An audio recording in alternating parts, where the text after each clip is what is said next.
Good morning, staff. This week I wanted to focus on a couple of communication tools that you might find helpful when you are thinking of how you're going to send out information to students and parents throughout the week. So I'm going to start with Smore and how to create a Smore because clearly I'm obsessed with them. So let's start with starting a newsletter. So at the top, I'm going to click Start a Newsletter, and I'm given some options to create my gorgeous newsletter. I usually go with weekly update, but you'll see that they give you a couple of different templates that you could use. And then you'll see that it prompts you to create the title. So I'm going to work on our staff update for this week. So LMS Staff Update number 3. And then I usually like to include the week. So week of September 14th through 18th, and done. And I actually kind of like this background, but if I did not like the design, I could change it to handwritten, and you'll see that it changes to like an educational kind of background. I can change my font. I usually go with like Deckard, because it's pretty easy to read. And you'll see that I can change my background however I please. They give you quite a few educational ones that you can choose from, which I think is kind of fun. So let's just go with, I don't know. Let's see. I like this one. This one's like kind of like a math problem. So yeah, it sets up the template for me. So I want to show you a couple of cool features. If I click Done Editing, you can see it goes into kind of a publish mode. If I want to continue to edit my newsletter, I click Edit Newsletter. And that's really nice because in case I make any typos, I can always go back and fix the newsletter, even if I've sent it out to people already. So I like to pull from my previous newsletter, so I usually have another tab open with my old newsletters to see if there's any information I want to roll over to this week. And you'll see that I usually start with kind of an update on the week or kind of a recap of the week, maybe with some important information for that Friday. So I'm going to start with my title, Getting Closer. Ooh. Technical difficulties. There we go. Getting closer to students returning.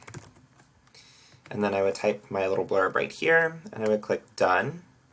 So, and then again, if I want to edit, this is a blurb I am typing. Click Done.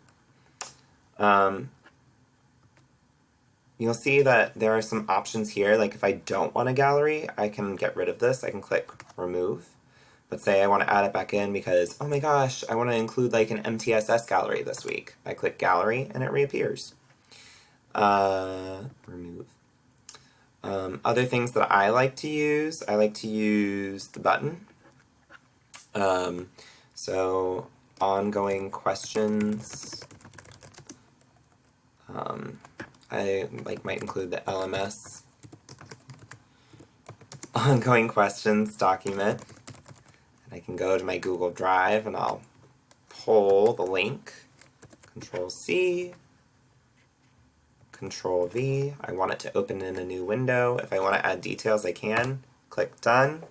And then you would be able to click it and be able to access it. So for example, I just published my changes. Boom.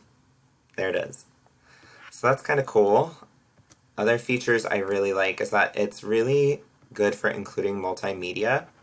So like my musical moment of the week. If I want to include a video, for example, Miss Hartwig recommended this one for the musical moment of the week. So shout out to Miss Hartwig. I'm going to click Embed, and then it appears. And usually I like to include like a little blurb about why I chose that. So again, I can click Title, Moment, and then it's Good Job.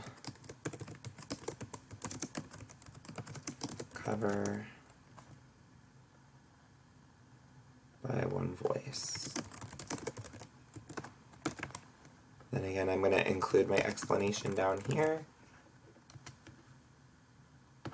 And then I can also, what I like about this, kind of like Schoology, how you can shuffle things around in Schoology, you can move things around in Smore. to organize your document a little bit better. So like I generally put about us at the bottom when I'm writing a newsletter to the 6th graders. So yeah, it cost me like $75 a year, which I know is kind of expensive, but you'll see that from my s'mores that I really am kind of making a lot of use out of it. I send out a staff update once a week, and I send out a 6th grade update to all the 6th grade students once a week, which is really great. I just really like the way that it organizes things. I like the way that I can include multimedia into it, and parents seem to really appreciate it. In order to send it out, let me show you how that works. So if I want to send out this newsletter, again, I'm going to click Publish Changes, and I'm going to need to open TAC in a new window. I go to TAC, click Accept, see if I remember my password. That's the question. I did. Okay.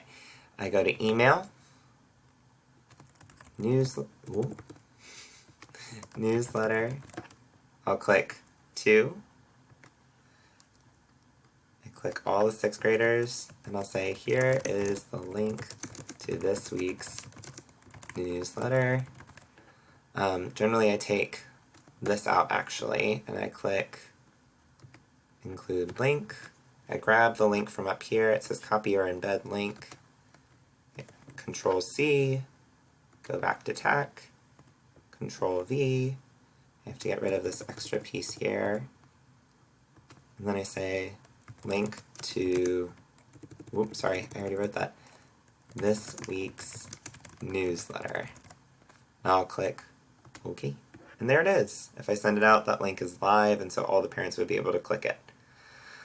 So that's how Smore works. It's just a quick little tutorial. I'm sure that you can find lots of better ones on YouTube, but just a recommendation as far as how you could keep in touch with families over the course of the next couple weeks. I find that by sending out one Smore that has a lot of information in it, it's kind of like being proactive and heading off a bunch of parent emails with a lot of questions, or a lot of staff emails with a lot of questions. I find that I can answer everybody's questions by putting the information out there ahead of time, so that way I'm only getting a couple emails back in response, rather than 50 emails asking me, you know, how we're transitioning back in the building, or what does the schedule look like for this week.